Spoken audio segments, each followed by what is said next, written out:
Click on subscribe button and press the bell icon so you don't miss any update.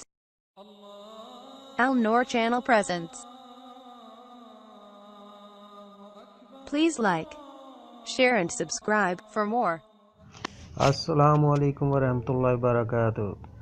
प्यारे दोस्तों, आज आपको मैं बताने वाला हूँ कि वसवसे जो आते हैं उनको कैसे रोका जाता है। जब आप नमाज़ पढ़ रहे हो तो नमाज में अदायगी हो रही होती है ज़बान से, तो आप जहन में ये लफ्ज़ को दोहराते रहें तो इंशाल्लाह वो आपका जहन उधर से हट जाएगा, तो आप वसवसे आना बंद हो जाएंगे। तो ये वसवसे आना एक फितरी अमल है। कोई भी काम करने जाएं तो आप अपने जहन में इसको दोहरा लिया करें। अच्छे बुरे ख्यालात जो आते हैं वो भी इंशाअल्लाह ताला बंद हो जाएंगे।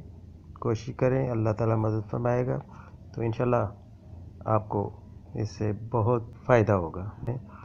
आउज़ु बिल्लाह, आउज़ु बिल्लाह, आउज़ु बिल्लाह, ये जहन में आप दोहरा लिया करें, तो इंशाअल्लाह ताला अल्लाह के फजल व करम से आपको वसवसे आना बंद हो जाएंगे। शुक्रिया। खुश रहें, अल्लाह आपको हिफ्ज़ ईमान में रखे। Watching and subscribe for more. Click on subscribe button and press the bell icon so you don't miss any update.